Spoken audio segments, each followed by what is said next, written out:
Good evening, everybody. Thanks for joining us. We've got a lot to talk about this week. Again, we've got a couple of matches to talk about, a bit of transfer news, which is new for us. So joining me on the sofa today, we've got a Boro legend, Paul Burke. And, thanks, man. Thanks. And also a fantastic Dave Roberts as well. Yeah. So, as I said, we've got a lot to talk about. We're going to kick off with the last home game that we attended, which was Millwall. It feels like we've talked about this quite a lot, but there's quite a lot to dissect. Paul, what were your thoughts on the game? Is it still lingering in the memory? It's still lingering in the memory. It's still raw. It was terrible. It was rubbish. How many more words can you describe that performance? A shocker from Clayton. Millwall will be wondering how they've not taken 6 points off us this season so far.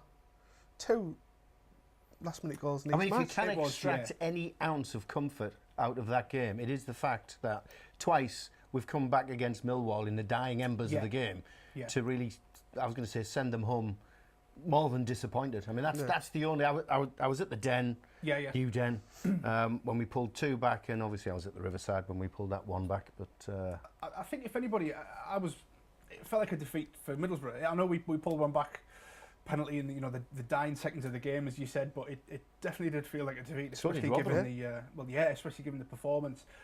Dave, where are we going wrong? Is it a tactical thing? Is it an attitude I'd be a very highly paid championship manager if I could tell you that, couldn't I? Where we're going wrong, we're not starting fast, we're not getting in the faces, we're not positive, we're not putting teams under pressure, we're not closing down space, we're not chasing. The times when we've done all that, and there's only been I was going to say a handful, there hasn't even been a handful of times. There's been a couple of times this season where we've done that, and teams have collapsed in front of us. You know, they're shaking, they're rattled, they can't settle. So what do? We start slowly, we pass it side to side, we go back again, we get on the edge of their box, it ends up back with Ayala. It just gives time. It just gives teams time to settle, the chance to take a breather and think, hey, this is not going to be as tough as we thought this afternoon. That's where we're going wrong. Yeah. I mean, Paul, Dave just touched on one of the things that I feel is quite key. There's quite a few teams that have come to the Riverside this season that have worked hard and chased the ball and chased players down, and they've had good results against us. Is that where we're going wrong, or is it a formation thing, or is it just pure hard work? It's just pure hard work. We're not putting in the effort, are we? I mean, you can go back to we're starting fast. The first 20 minutes against Sheffield United, we tore them apart, and we were 3-0 up. We've not seen that since. And look at the form tables. We're second in the away form tables, but 14th in the home form. We need to start bringing our away form to our home games. Yeah, there was a statistic along those lines. Yeah, it's a bit of a strange one, isn't it? It's usually when teams are sort of around this position in the league, they base it on good home form. But we've gone completely the opposite way. We've got some massive games coming up. I just wanted to let you know that we're going to be running coaches on the 2nd of February to the West Brom game at the Hawthorns. And then also on the 13th of February to Sheffield United. Bramall Lane. Couldn't remember the name. That's Wednesday night. Nearly hadn't to ask you. Yeah. So, if you're interested in a place, either get in touch on the website, look for Matchday Travel, or get in touch with us via the Facebook page. Dave, there was a pretty special night at the Riverside the other night. We mentioned Darren Randolph just a minute or two ago. It was the Middlesbrough Disabled Supporters Association Player of the Year do for 2018. They always present the awards in late January, and that's where we were at the Riverside Stadium during the week. Congratulations, Marcus Tavernier. I asked him as well. See, I went straight into the wrong one. Tavernier. So any fans out there who want to know how you pronounce it, it's Tavernier, because I asked him. He won the Young Player of the Year award, and Darren Randolph won the Player of the Year award. So great night. It's the Disabled Supporters Association who run this. The fans who need help and they need transport to get to away games. They're fundraising at the moment. They need to raise 50 grand to buy a new kitted out minibus for them, because the other one's done quite a few miles now up and down the country going to the Boro away games. Great support, so the money that was raised on the night going towards that. So if anybody can help, get in touch. Boro Walkers presented them with a chunk of cash that they've been raising as well to go towards it. So fantastic job that Paddy and the boys and girls do in the Disabled Supporters Association. But they put on the best night of the season as far as fans are concerned, because all the team turns up, even the hierarchy at the football club. Neil Bowser, chief exec, was there. Tony Pulis was there with a stinking cold. And that was a great night. Stinking hangover for a second. All the fans in the room get a chance to mingle with the players, get the autographs, get the selfies. It's a fantastic night. And he had a wonderful MC. It was like yourself by any chance? It was by any chance, yeah. Shameless plug. Yeah, Shameless plug. Well, Absolutely. Weddings, bar mitzvahs, all that sort of stuff. I'm available for booking. So we had Dan Randolph obviously winning the Player of the Year Player of the Year, award, and Young Tavernier Yeah. winning the Young Player of the Year award as well. And it's the second season running for Tav that he's won it. He was away on loan last year, so he didn't get to collect the trophy in front of the fans, but he did during the week, and this is what he had to say. I'd like to thank all the fans who's been voting for me throughout the season, and winning the award's really good, especially coming through the academy. It's always great, and this club's big on that. So to win the award just means that little bit more. Second year in succession. What are you doing right? I don't know. I've just got to keep working hard because it's just the start of my journey. So hopefully I can just keep it going. And it's nice to see you here because last year you were out on loan, so you couldn't physically pick up the award. Nice for you to be in front of the fans. How did it feel? Yeah, definitely. I obviously had to go on loan, but I think that helped me progress my career to come back and fight for my place even more, and to win the awards in front of fans this time to show them how happy I am is always a bonus. And this Championship League is really tight at the moment. What's your hopes from a player's perspective for the season? We've just got to keep working hard. I'm sure we can definitely fight for the automatic promotion. If not, we've got to grind it out to the playoffs and hopefully get through that way as well. Some excellent comments there from Tav. I think he kind of mirrored some of the things that Tony Pulis had to say in reiterating the targets of being promotion top two. It's just nice to see everybody singing from the same hymn sheet there. Guys, we've got transfer news. Unusual. Unusual to have transfer news. Not rumours, actual news. Unusual transfer news as well. It looks as though we've got one in, one out this week. At the minute, we've got one in, definitely confirmed. John Obi Mikel, guys, let us know what your thoughts are. Last week, I kind of name dropped him a little bit as one of the names that had been linked with us that I didn't believe was ever going to happen. Now he's signed a contract and he's going to be in the middle of the shirt. Paul, what are your thoughts? Superb signing. The guy's won pretty much everything there is to win in the game, hasn't he? He's won two Premier Leagues, and I'm just thinking our midfield, he will be absolutely superb. I hope so. Fingers crossed he keeps time on the ball, he lets the player move ahead of him to pick the right pass that we've just been missing. So a bit more creativity in midfield is what we need.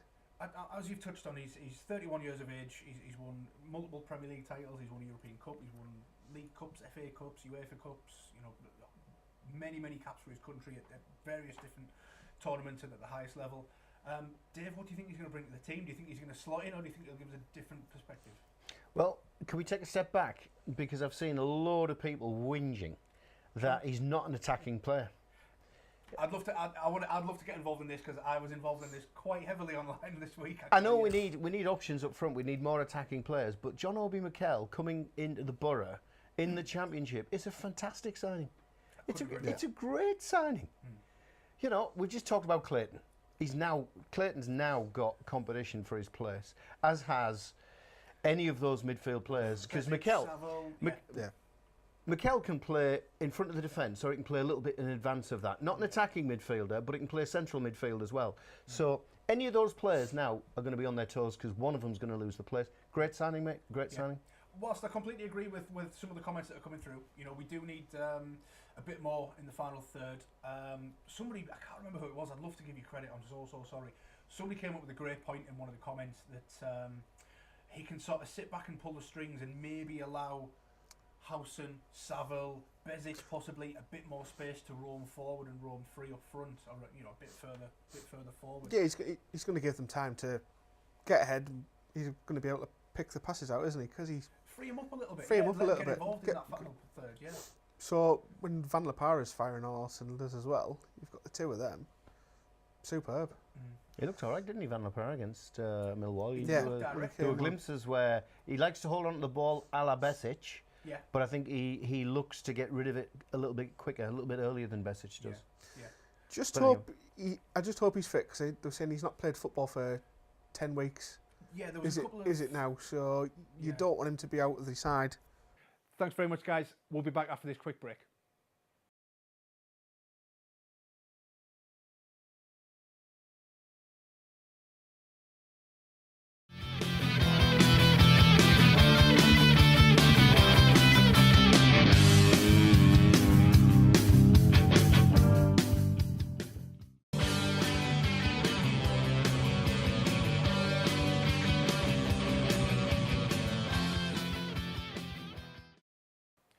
welcome back. We'll get straight back into it.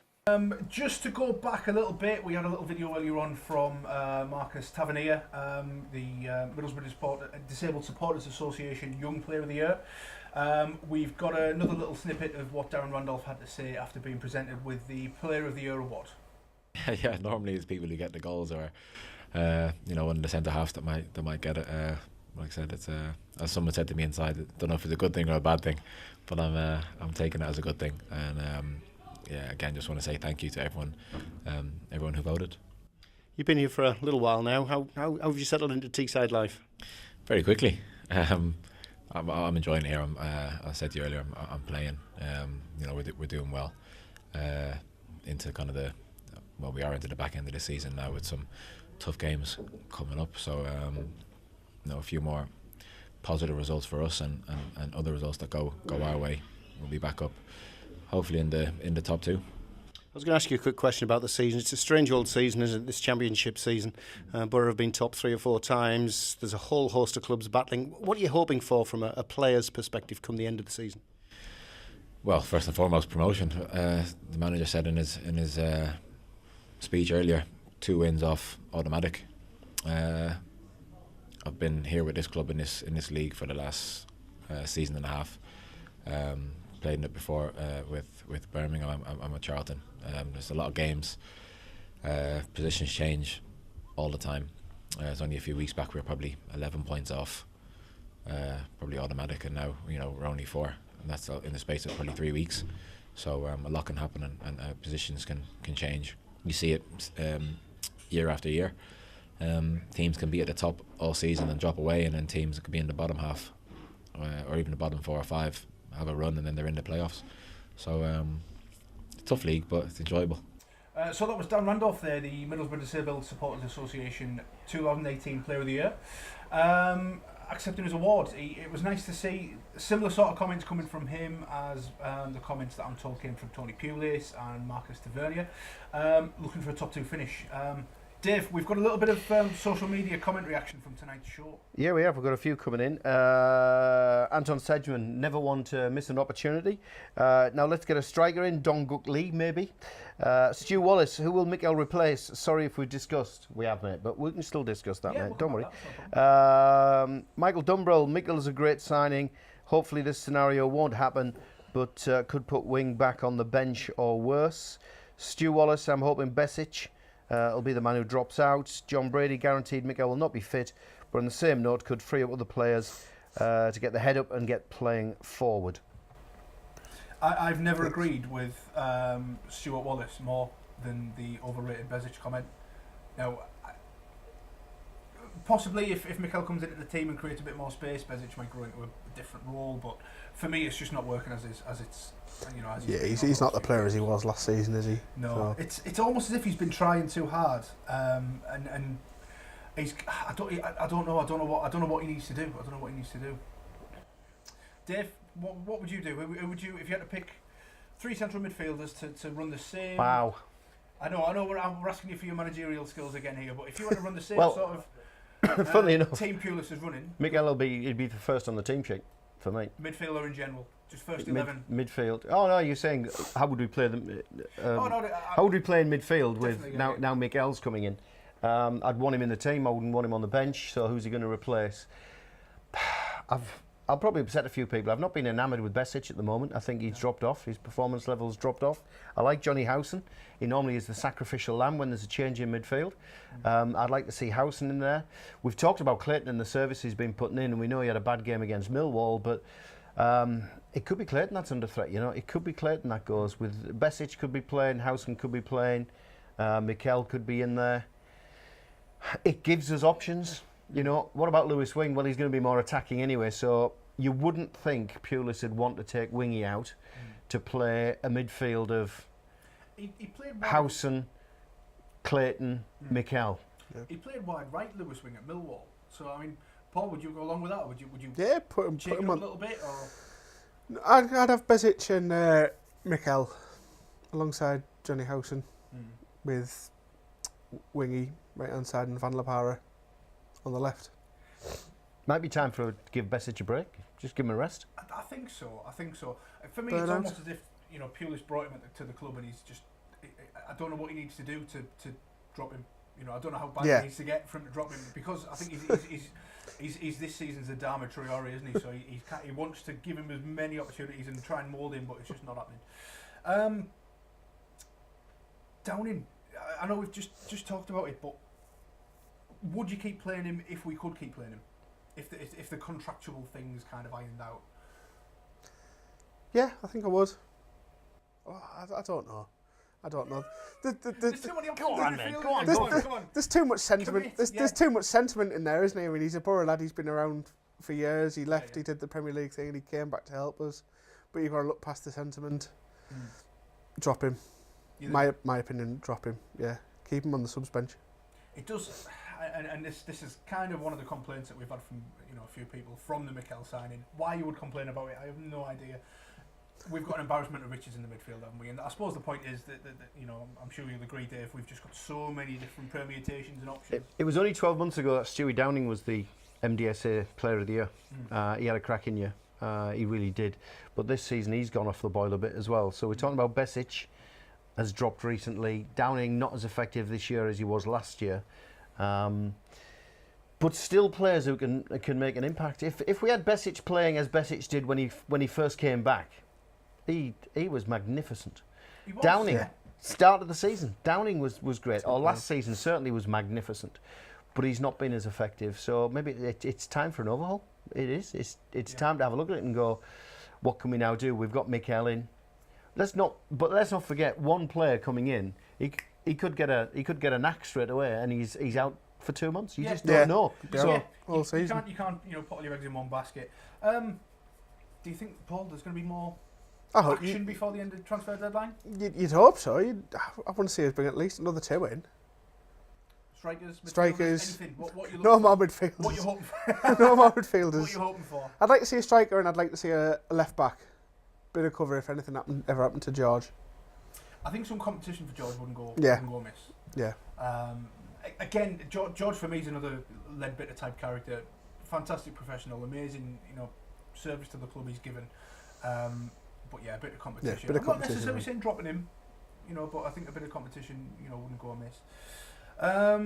That leads us nicely to a couple of comments. Oh, a couple of comments. No, keep them coming. John Brady, my midfield. Mikel, wing, Tav, Howson, Van La Parra, my 5 across midfield. We forgot about Tav. We did forget about Tav, and we forgot about wing. We've just got too many. Cut that bit out. Cut that bit. Cut. His name's on Thanks here. for that, John. His name's on here about 3 or 4 times. Anton Sedgman, nice to see Randolph with great spirit. He's our player of the season so far. Well, they say a good keeper can save you 10 points a season, and he's definitely saved us from a couple of draws and a couple of defeats. Damon Tynan, I would agree with John Brady, who's that 5 across midfield. Do you not think that's putting possibly a bit too much pressure on Van La Parra? Bearing in mind we've seen him for 20 minutes, half an hour, and he's not fit. Pulis has come out and said he's not fit. Yeah, true, but he's got to get him fit. There does seem to be a lot of people thinking he's a new signing, he must be amazing. Just because he's joined the club there's no guarantee that he's going to be any better than what we've got. It gives us a different dimension, and I'm hoping he does well. Obviously, he's an attacking direct player, which we don't have, but we don't want to be building him up to sort of be something that he might not be. Maybe that's just me. That's not like us Boro fans to do anything like that. I know, yeah. We just mourn. You're a typical Boro fan, aren't you? Yeah, a bit cynical. Player comes in from the Premier League, and you're already talking him down. No, well, I've just done the opposite with John Mikel. So it swings and roundabouts, isn't it? But the Huddersfield fans... Expect the worst, not the best. Exactly. Typical life. The Huddersfield fans were gutted to lose him. Yeah. So their loss is our gain, and fingers crossed he does fire. Yeah, hope so. Because he was doing it for them in the Championship. Dave, with your agent's contacts. No. Is there anyone else coming in? I'd love to think so. But we're going to do this show, aren't we, again? We're going to do another transfer deadline day. Yeah. It's a week today, I believe. It was the biggest banana skin last year, wasn't it? Here we were for... How many hours was it? We must have been on it about 4 hours or something ridiculous, waiting for the signings. And at the end, we're all like, nothing's happened. We might get a couple of loan signings. Well, we're going to be doing the same again next week, guys. We hope you join us. We're going to be broadcasting, live from the studio till about 11:30. Looking for, hopefully, Middlesbrough signings coming in. We're going to be keeping an eye on all the rumours, keeping you abreast with what's going on. Abreast, great word. Letting you know what's happening not just with Middlesbrough, but across the football world, because clearly if we concentrate on just Middlesbrough, we might be a bit disappointed. Any more comments coming from our loyal viewers there? Yeah, Anything Mark else caught your Patton. eye? Mark Patton's asking when's Shotton and Flint back. I don't know. I don't know. Anybody heard anything? I don't know. Shotton was training just before the Millwall game, wasn't he? Well, Phil had a little chat with him before the match, apparently, and he said, "I want you to get fit," and he said, "I'm trying." Gentlemen, we've run out of time. Thank you very much for joining us. We'll see you next week.